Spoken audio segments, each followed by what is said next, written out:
Welcome to I Think I Love You, where we keep it real with your past, current, and future relationships. With your host, Loverboy Los. First podcast with Z over here, and Carlos. You want to introduce yourself, Z? Yeah, absolutely. My name is Z Lopez. I'm a marriage and family therapist intern. I work with couples, families, children individually for psychotherapy. I'm amazed I got a guest like that over here on my first podcast, like straight out the gate, like boom. Well, just to give you a little background info, I'm Carlos Jimenez. I have no credentials like Z over has.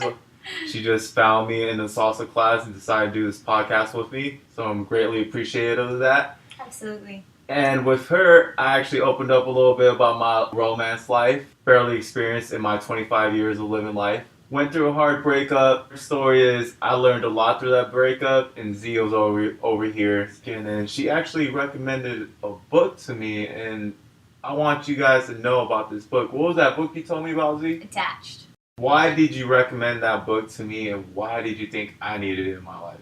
Well, first of all, I recommended it. I cannot legally give you advice. Trying to look up for a lawsuit here. But I did recommend the book to you, Attached, because it's just an amazing understanding of why we're attracted to another person. The style we have, the way we've been raised, our mom, our dad, our caretaker, whoever took care of us, and how we actually bonded with them, whether or not we did. And why do you think that's so important for people to know that? In terms of building a relationship with someone, as well as, because in my experience, I was always thinking, oh, you fall in love with someone and then, that's it. Like, you don't have to really put in the work and effort and stuff. And when I was reading this book, they talk about how people have different attachment styles, and I always thought the needy people were always, something was wrong with them. Like, why do you have to be so needy? Or like, why do I have to call my girlfriend all the time and all that? So I fell victim in that trap. So I guess my question is more like, why should we pay attention to these styles? To save yourself from heartache and pain more than anything. Mm-hmm. We all fall victim to it, right? So in my 30 years of life, I've also come across that where like, why am I catching feelings for this person when they don't treat me right? Or why do I like this person? But in reality, what the book is saying and many other theories in psychology or counseling, that we are attracted to a mix of our caretakers. So whether it was a mom and dad or mom, dad, grandma, mom, you're attracted to both those personalities. Mm-hmm. And they're good and they're bad. So you're getting a mix of all of that. And we have no idea. It's in our unconscious. I totally gotta agree with you on that, because growing up as a kid, like, I'll see how my dad would treat my mom and all that stuff. So in a way, I kind of treated my girlfriend at the time kind of like my dad. Like, I grew up, my dad treated my mom. He would bicker a lot with her, and I did the same thing with my ex. But I thought, like, this is love. This is like, because my parents never separated it. And then where I saw is my parents, like, stayed with each other through thick and thin. So I guess knowing that, it would have changed my perspective on how I was treating my ex at the time. Mm-hmm. Yeah, and then I guess another thing is too, like, what do you think people do when they break up? Because I was reading a lot about when people go through breakups, it's the same experience as when they experience grief or the loss of a loved one. So can you give me a little more background info on that?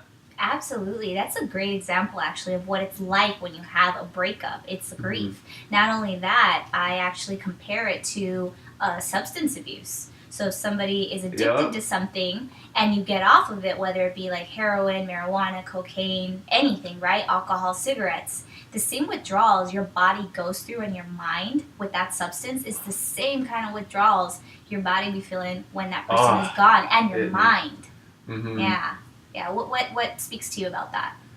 I totally gotta agree with you on that, because I remember the first night I had to go to sleep with the breakup. I was just crying in my sleep, and that whole week it felt so weird because I didn't feel like myself. I did feel like a drug addict because I had my withdrawals. I wasn't eating right. I was exercising that week too, but it was weird because I wasn't as hungry as I would have been.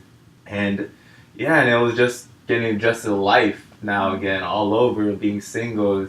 And I read a lot about these things, and it said guys, I found this interesting. I envy girls for this. And it said women are more likely to get over the breakup faster than men are. When I read that, I was like, whoa, like, don't you think, like, dang. Because we got this stereotypical thing going on, like crying in bed or like eating that ice cream. But nah, it's really, guys do that stuff too. And it's like why do you think people don't talk about that stuff? I'm really curious to know about your comment you made that it's usually the girl that's been crying or just, really letting herself go after a breakup. What makes you feel that way? Well, it's not really me. I use that as an example of how our society kind of stereotypicalizes that. Because, we see it in media, we see it in movies, we hear it all the time on songs and all that. The discrepancy that they try to use that this is what we're raised on, but most likely from the studies and all that, that's not really true. Girls are really the ones that move on quicker than the men do. And I can vouch for that because it's been a year and I was getting over it.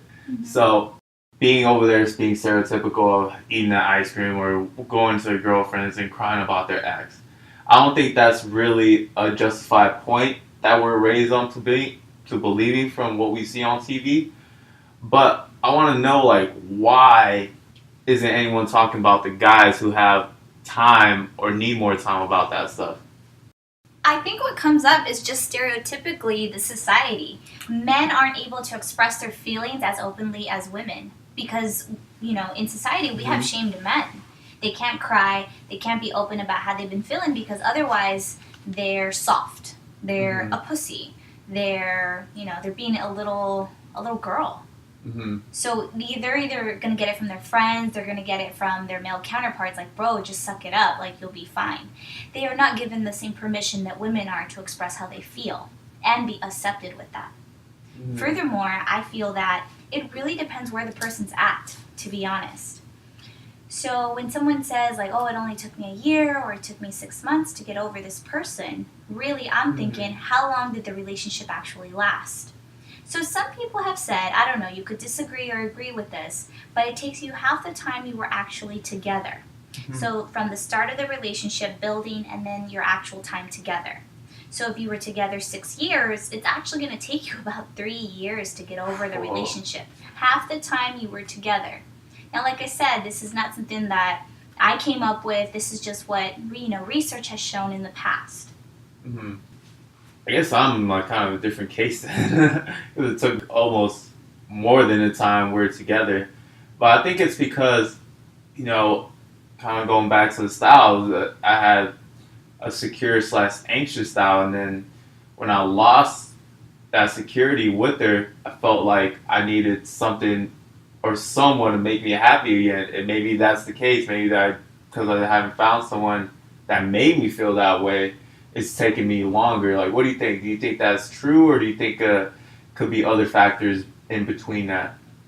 Well, I think everything, influences the person, but more so, I think it's really important for you to go over what it is you took from the book, because those that are listening might not know what the attachment is or even the styles.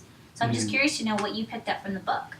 Well, in the book, you already know, but for the people that haven't read it, so there's 3 different attachment styles that the book goes over, but I believe there's more. Isn't there 11 or 12, something like that? Sure, there's more, but there's primarily 3. There's primarily 3. And in the book, it calls about secure style, anxious style, and then the avoidant style.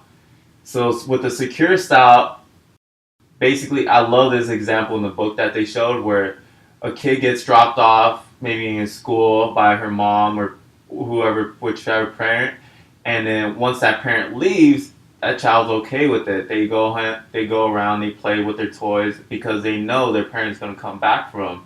So basically, in the relationship, is that person that's secure doesn't always have to assume, oh, my girlfriend's not texting me. She hates me or something, or she's not texting on a day that we have a date. She might want to flake. People that have a secure relationship are they don't assume. They know that, hey, she's probably busy. She's going to get back to me later. Hey, she's probably doing this. So they have that sense of security where they don't make assumptions. They're perfectly happy, I guess, with how the relationship is. Mm-hmm. And then with the anxious style, this is where the book calls about like, and this really changed my eyes on it, how needy people aren't always have to be shown in a negative way, because I found out myself that when I do love someone or I'm in a relationship with someone I really care about, I kind of become like, I need more of them. I want to text them more of the time. I want to talk to them more of the time. And with this anxious style, going back to the example of the kid getting dropped off at school, once that parent leaves after they set them up at school, that's when they start crying or they want their mom back or dad. And that's kind of how it is when they get in a relationship, because they need that person kind of in order to go through the challenges of the relationship, or go through, if they're going through a tough time, they might need their partner more than say a secure or avoidant people might want their partner. The book talks about how that's perfectly fine, and it can even be an advantage in some of the situations where people that rely on a partner like that might be able to go through the challenges, and then the partner might learn something with that. So for example, they used this couple on Amazing Race, and this girl wanted her boyfriend to hold her hand to go through this bungee jump, and then the whole time the boyfriend was like, no, you don't need that, like, come on, you gotta be tough, you gotta be doing this. And the girl felt bad after, because she felt like she was asking too much of her boyfriend to just hold her hand while she did that. And she felt like she wasn't, as tough as she should have been. But the book goes back to saying that, hey, if her boyfriend really just held her hand, she would have been perfectly fine. And her boyfriend should know that, because, and it goes back to I might be going off topic, but it goes back to, if you know your partner's attachment style, that's when you can really benefit from a relationship the most and work through all the progress. And then, so anxious people are more so, they want their partner more, but when the partner does deliver that, they can be one of the best partners in the relationship, because they know how to take care of their partner. They're always looking out for them. I think that's what I really liked about my ex, because I felt that way about her, and I felt I'd probably give her the same thing. And now the third attachment style is the avoidant one. With the kindergarten or kid getting dropped off at school, is when the kid gets dropped off and the parents leave, now it's like more so they're kind of the cool kid. They don't really care, or they don't really think about their parents, like, whatever, like, I'm going to play with these toys. And now, kind of with not saying avoidant people can't be loving, they just have a different way of showing it. When they get into relationships, they go and they don't really text back as often, they're kind of short, or they kind of want their independence more, I would say so. That's what they value, and they value a relationship, but I think they value more than independence, correct? Mm-hmm. I think the most important thing for people to know, or just somebody in a relationship trying to look for a relationship, is knowing that not everybody has the same style. And if you have somebody that has a different style than you need to know how to work with that. Because more than likely, if you don't know what you have, you don't know where you're going. So it's important to know, okay, is my partner, they're not needy, they just really need that hand holding, right? It's very interesting, specifically the style of avoidance. Because avoidance naturally comes from childhood, and just in my personal perspective, that it's from your needs not being met. So a lot of avoidant will be from parents that were working too much, didn't have enough attention for the child. So the child learned to self-soothe. They learn to just really be their own guidance, be their own warmth, be their own hug that they really just needed, right? So when you have an avoidant person in a relationship, and you have that needy, clingy, insecure person, it's like oil and water. It's not going to go well, because you're not both people are not acknowledging, wait a minute, what's happening here, right? So the needy person is highly aware of what it is they're missing. They're trying to get that all the time. And the avoidant person, whether or not they're aware they have that style, they're going to continue pushing away. So unless they're both acknowledging it and willing to work on it, it will go nowhere. It will go nowhere, and quick. Oh, man. And the book even talks about, like, reasons why anxious people should avoid the people with that attachment style. Yeah, avoid the avoidant people. There you go. Why do you think they shouldn't match up? Saying not... There's probably some couples that do, but they might not last as long. But what do you see the issues with that? You know, it's really interesting you asked that. I think it's similar to when people say, like, well, a Cancer shouldn't be dating a Capricorn. Yeah. Or if you're a Pisces, you know, don't date a Gemini. I think there's some truth to everything. And I think with most couples, it's really just knowing where you at, where you want to be, and what it is you need. A lot of people think of the wants versus the needs. So when I say that, I go back to the theme of wants usually are on the list of things you can buy monetarily. But needs are more so things you cannot buy with money. Things that no matter how much, you know, wealth you throw at it, you're not going to get anywhere. Need things are basic needs. The need to be loved, the need to belong, the need to just know, like, are they feeling me for me? Like the real person, right? That's all we are truly looking for in a partnership. So if you have two different styles of attachment, it's important just to know, like, okay, what it is they're needing in this moment in time, right? So if you're aware of it and you're willing to work on it, things such as like therapy or couples retreats or just, you know, talking to other people that can be a mentor to you. One of the biggest things I have found that's very helpful is go to people who actually have what you want. So I'm not going to go to a single girlfriend and be like, hey girl, you know, how do you find yourself a man? I'm going to go to my girl that's been married 5-7 years with her husband. And I'm going to ask her, like, hey, how have you kept this marriage going? Obviously, it's not rainbows and butterflies, but they know how to do it. So go to the people you know that can help you.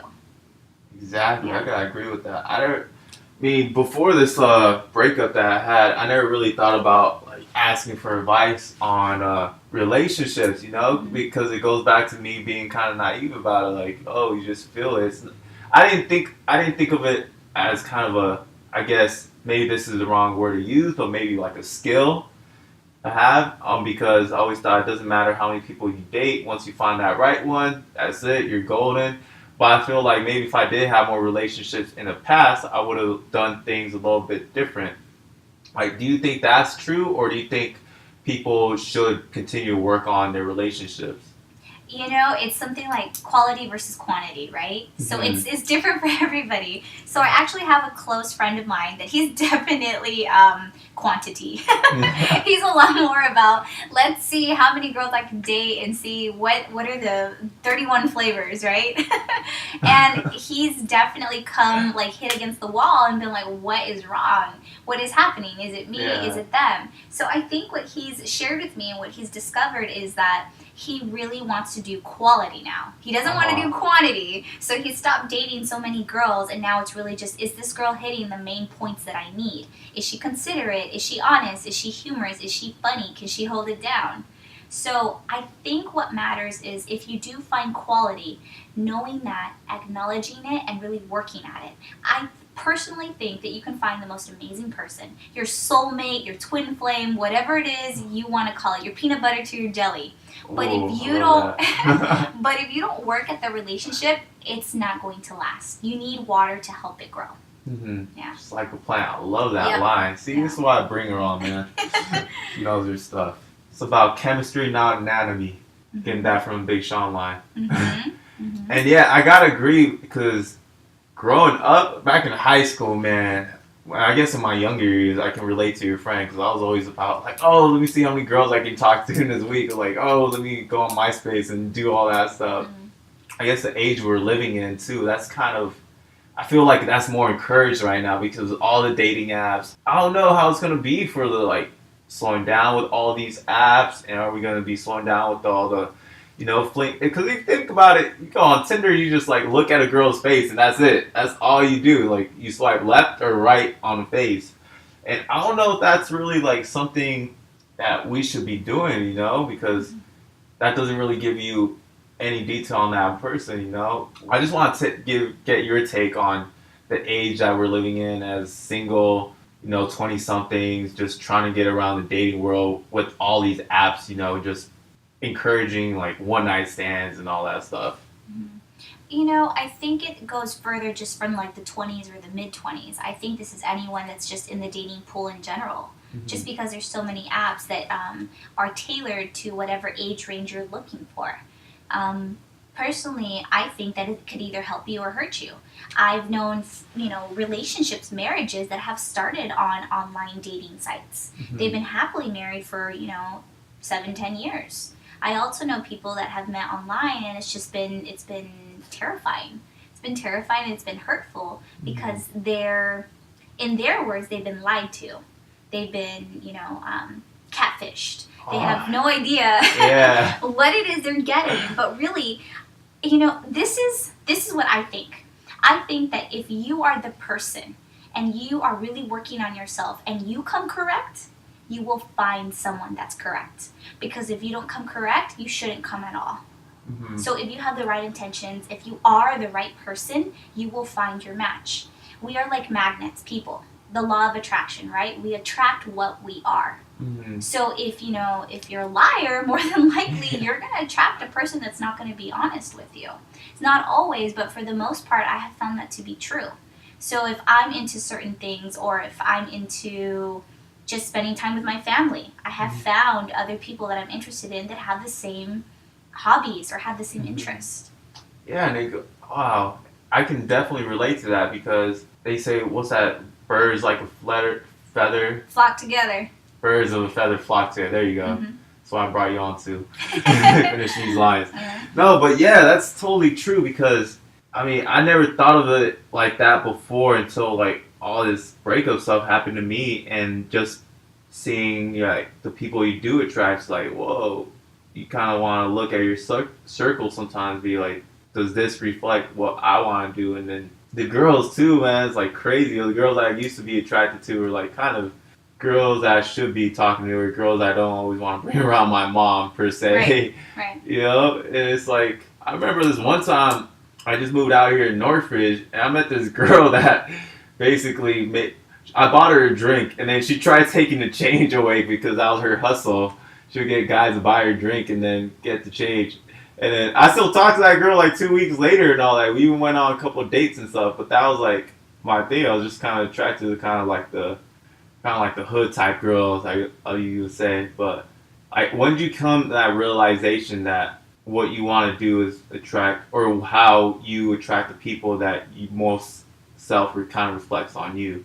I think it hit me when I was reading a book, and it was one of the most amazing books I have ever read thus far on men and relationships and women and just how it works, the different dynamics. And it's called The Re-Education of the Female by Dante Moore. I absolutely love this book.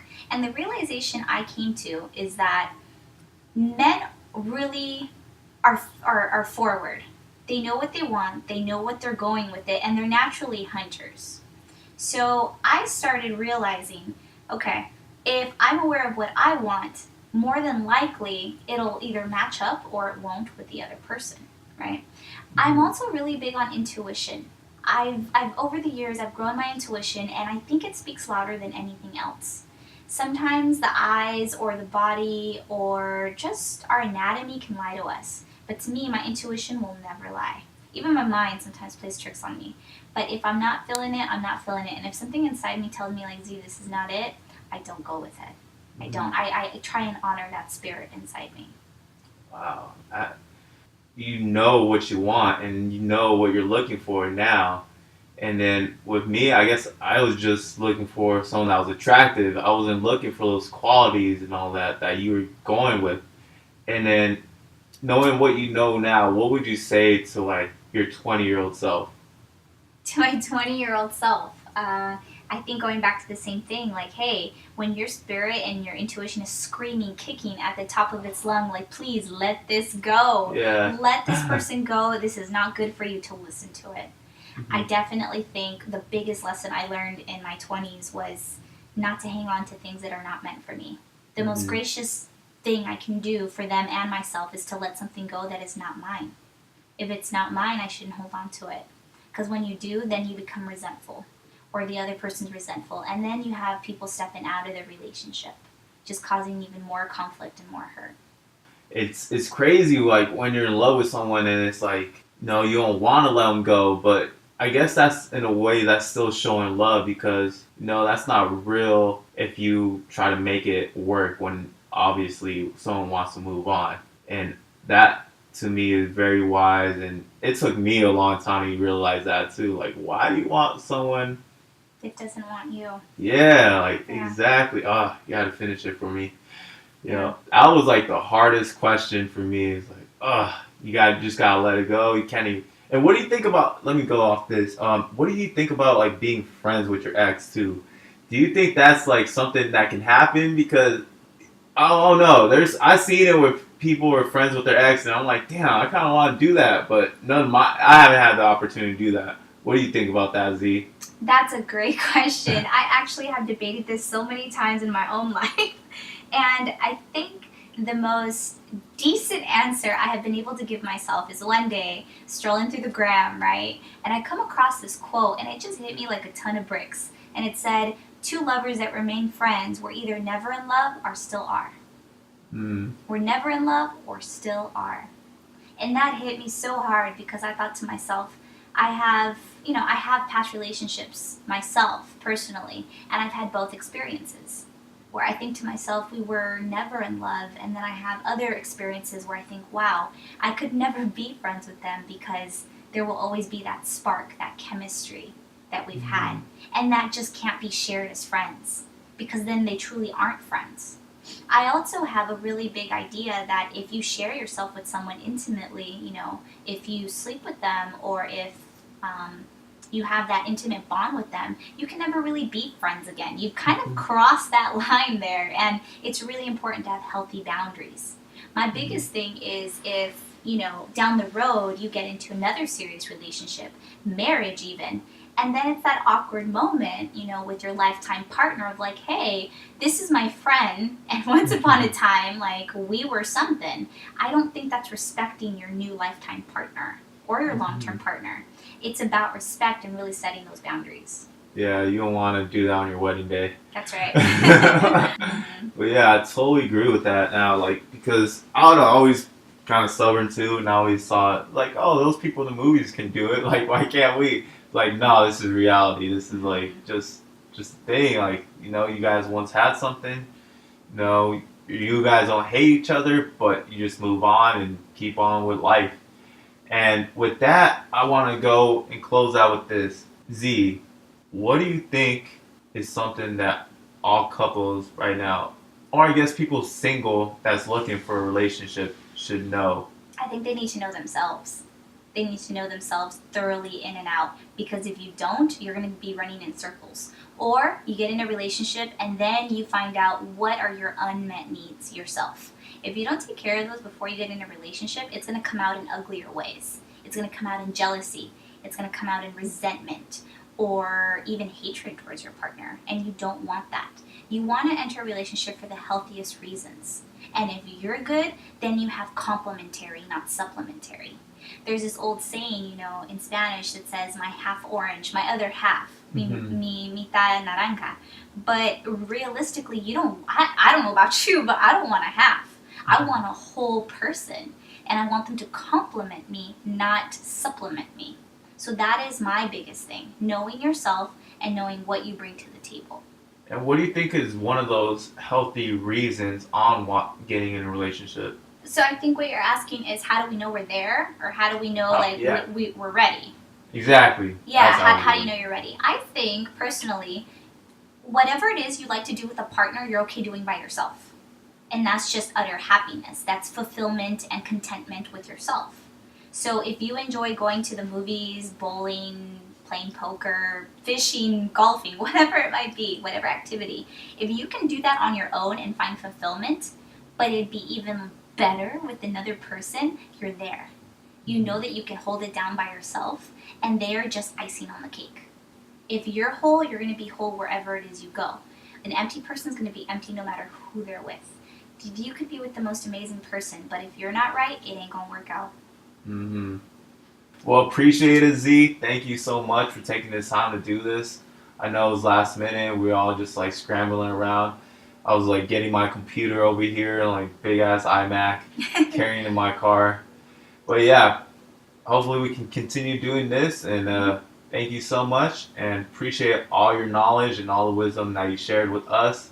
And keep on doing your thing. Thank you.